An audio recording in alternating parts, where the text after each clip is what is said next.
Hello students, welcome back my YouTube channel. आज की class में हम पढ़ने वाले हैं क्रियात्मक समूह। इसकी पहली वाली क्लास में हम लोगों ने पढ़ा था कि संतृप्त हाइड्रोकार्बन क्या होते हैं, असंतृप्त हाइड्रोकार्बन क्या होते हैं और इनका सामान्य सूत्र क्या होता है। ठीक है, तो पिछले वाली क्लास में हमने पढ़ा था कि संतृप्त हाइड्रोकार्बन एक प्रकार का होता है, इसे हम एल्केन कहते हैं। इसका सामान्य सूत्र क्या होता था, CnH2n। ठीक है, यहाँ पे लिख दे रहे हैं CnH2n प्लस का क्या होता था 2। तो ये हमारा क्या था, एल्केन का फार्मूला था ना।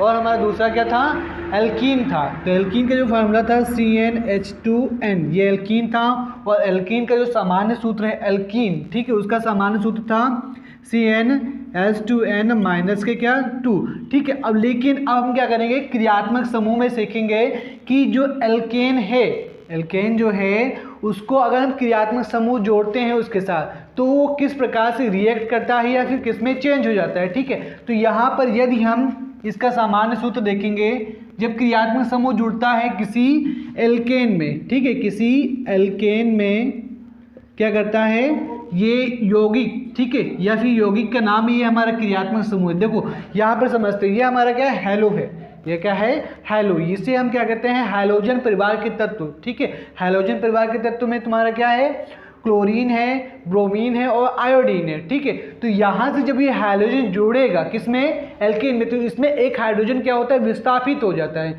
एक हाइड्रोजन क्या होता है, कम हो जाता है। तो इसका जो सामान्य सूत्र हो जाता है हमारा CnH2n प्लस का 1, CnH2n प्लस का 1। मान लो कि कार्बन हमारे कितना, एक है, कार्बन हमारा कितना है, एक। यहाँ पे ध्यान समझिएगा, यहाँ पर कार्बन हमारा एक हो गया। ठीक है, इस फार्मूले से चल रहे हैं हम लोग। और यहाँ पर H2 × 1, क्योंकि हमारा N क्या है, एक ही कार्बन है ना, प्लस का 1, तो यहाँ पे हो जाएगा C और 2 एकम 2, 2 और एक कितना हो जाएगा, 3 हो जाएगा। तो ये हमारा क्या कहलाता है, एल्किल समूह कहलाता है। ये हमारा क्या कहलाता है, एल्किल समूह का फार्मूला CnH2n प्लस का 1। ठीक है, CnH2n प्लस का 1 हो जाएगा। अब देखो यहाँ पे जो एल्किल समूह है उसको हम डिफाइन करते हैं किससे, कैपिटल R से। किससे डिफाइन करते हैं, कैपिटल R से। ठीक है, तो यहाँ पे आप लोग समझ गए होंगे कि एल्किल समूह जो है किससे डिफाइन करते हैं, कैपिटल R से। अब देखो हैलोजन को अगर हम जोड़ेंगे, हैलोजन को किसके साथ, एल्किल समूह के साथ, तो यहाँ हो जाएगा RX हो जाएगा। ये RX क्या है, R हमारा एल्किल समूह है, X क्या है, हैलोजन, ये हैलो। ठीक है, तो यहाँ से क्या आ जाएगा, क्लोरो हो जाएगा और ब्रोमो हो जाएगा और आइडो हो जाएगा। अब सेकेंड आता है तुम्हारा अल्कोहल, अल्कोहल जो बियर हो गया, शराब हो गया। ठीक है, तो ये हमारे इसका जो क्रियात्मक समूह है वो क्या है, OH है। लेकिन R अगर हम क्या करते हैं, आगे लगा दें, R अगर हमारा क्या हो जाएगा, आगे लग जाएगा, तो ये हमारा क्या हो जाएगा, एल्किल समूह और अल्कोहल दोनों साथ में आ जाएंगे। ठीक है, अब एल्डिहाइड में देखेंगे, एल्डिहाइड का क्रियात्मक समूह क्या है, CHO। और देखो ये हमारा क्या है, एक संयोजी है, क्योंकि एक बांड से जुड़ा है ना। देखो ये हमारे क्रियात्मक समूह क्या होते हैं, 3 प्रकार के होते हैं। एक होता है एक संयोजी, द्विसंयोजी और त्रिसंयोजी। ठीक है, तो एक बांड से अगर जुड़ता है तो एक संयोजी, 2 बांड से जुड़ता है तो कितना, 2 संयोजी हो जाएगा।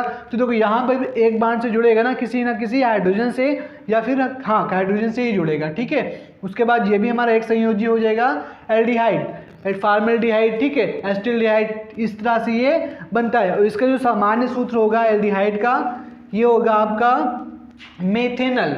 ठीक है, ये हमारा जब एथिल समूह इसके साथ जुड़ेगा तो ये क्या हो जाएगा, मेथेनल। और ये क्या हो जाएगा, मेथेनॉल। इसमें क्या होता है, OH जब जुड़ता है ना तो क्या आता है हमारा सफिक्स और प्रफिक्स। आप लोगों ने ध्यान से पढ़ा होगा, प्रफिक्स क्या होता है, आगे जुड़ता है, और सफिक्स क्या होता है, पीछे जुड़ता है। जैसे मेथेनॉल, तो ये हमारा क्या हो जाएगा, ऑल जुड़ेगा कब, जब हमारा OH जुड़ेगा किसके साथ, एल्किल समूह के साथ, तो वो हमारा क्या हो जाएगा, ऑल मेथेनॉल। ठीक है, तो ये हमारा क्या है, जो OH है ये हमारा प्रफिक्स नहीं, आगे नहीं जुड़ेगा, ये हमारा पीछे जुड़ेगा। तो ये हमारा जब पीछे जुड़ेगा तो OH हो जाएगा। मान लो कि एक कार्बन अगर जुड़ेगा तो यहाँ पर CH3OH, तो ये हमारा क्या हो जाएगा, ये एक कार्बन हो तो हमारा मेथ, और 2 तो एथ। ठीक है, 3 एथ, मेथ, प्रो, ब्यूट, इस तरह आगे चलता जाता है ना, उसको आप लोग देख लीजिएगा। एक कार्बन, 2 कार्बन के अकॉर्डिंग एथ, मेथ, प्रो, ब्यूट, है ना, हेक्स,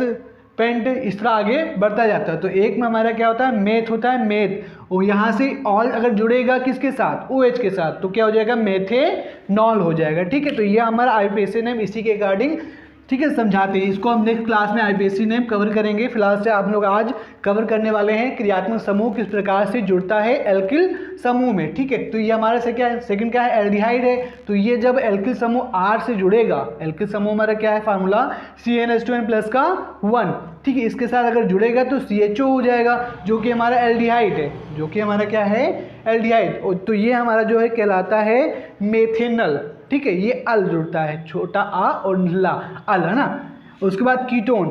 ठीक है, तो कीटोन में जो हमारा क्रियात्मक समूह है वो ये द्विसंयोजी है, क्योंकि यहाँ पे डबल बॉन्ड से क्या करेगा, हाइड्रोजन को ये संयोग करेगा।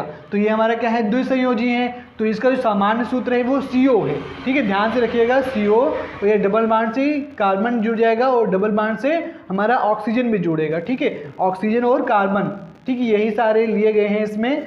उसके बाद ये जब हमारा जुड़ेगा कीटोन, ठीक है, कीटोन अगर हमारा जुड़ेगा तो हो जाएगा पेंटेनल। ठीक है, पेंटेनल तो हमारा किस में था, एल्डिहाइड में था। अभी हमने बताया कि इसमें क्या अल जुड़ता है ना। उसके बाद जो कीटोन है, कीटोन में आपका जुड़ेगा प्रोपेनोन, ओन जुड़ता है। क्या जुड़ता है इसमें, ओन। ठीक है, ध्यान समझिएगा, इसमें क्या जुड़ेगा, ओन जुड़ेगा। ठीक है, तो ये हमारा क्या हो जाएगा, प्रोपेनॉन। ठीक है, ब्यूटेनॉन। ठीक है, तो इसका ये सामान्य सूत्र है, इसको आप लोग याद कर लीजिएगा। C डबल बॉन्ड O से जब जुड़ेगा तो ये हमारा क्या हो जाएगा, कीटोन। और कार्बोक्सिलिक अम्ल, ये हमारा क्या है, 1 2 3 4 5, पांचवा क्या है हमारा, कार्बोक्सिलिक अम्ल है। कार्बोक्सिलिक अम्ल जो है ये हमारा ओइक अम्ल है, एसिड। ठीक है, एसिड है, तो ये हमारा क्या है, क्या हो जाएगा, ओइक। ये जो जुड़ेगा ये हमारा एकल संयोजी है, क्योंकि एक ही बांड से किसी हाइड्रोजन से ये क्या करेगा, संयोग करेगा। ठीक है, तो ये हमारा क्या हो जाएगा, एक एकल संयोजी। एकल संयोजी क्या होगा, कार्बोक्सिलिक अम्ल। और ये जब जुड़ेगा तो हमारा क्या हो जाएगा, ओइक अम्ल, मेथेनोइक अम्ल हो जाएगा, और एथेनोइक अम्ल, और प्रोपेनोइक अम्ल, और ब्यूटेनोइक, है ना, और पेंटेनोइक, 5 होता है कार्बन। ठीक है, आगे जो लास्ट है वो हमारा क्या, ईथर है। वो हमारा क्या है, ईथर। ईथर में जो O होता है वो डबल बॉन्ड से हाइड्रोजन के साथ जुड़ेगा, तो ये हमारा क्या हो जाएगा, द्विसंयोजी होगा। वो एल्किल समूह से जुड़ेगा। ये किससे जुड़ेगा, एल्किल समूह या फिर R से। R हमारे क्या, एल्किल समूह है ना, अभी हमने बताया है। तो ये हमारा ईथर है। तो ईथर जब जुड़ता है तो ये हमारा होता है ऑक्सी मेथेन, मेथॉक्सी ऑक्सी जुड़ता है। ठीक है, क्या जुड़ता है, oxy methane, methoxy methane, ethoxy ethane. ठीक है, तो इस प्रकार से आगे ये बढ़ता जाता है। ठीक है, तो इसको आप लोग नोट कर लीजिए, ये हमारा एथॉक्सी या मेथॉक्सी एथेन।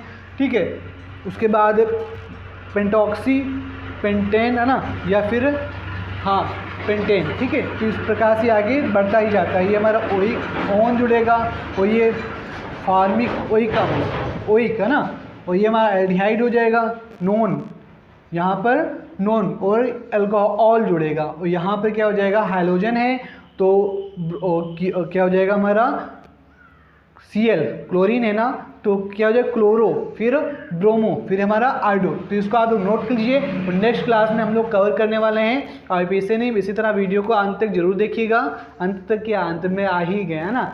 वीडियो पसंद आए तो वीडियो को लाइक करके चैनल को सब्सक्राइब कर लीजिएगा। नेक्स्ट जो चैप्टर है उसको समझाने का कोशिश करेंगे। आशा करता हूँ कि आप लोग अच्छे समझ गए होंगे, या उम्मीद करता हूँ आप लोग अच्छे समझ गए होंगे।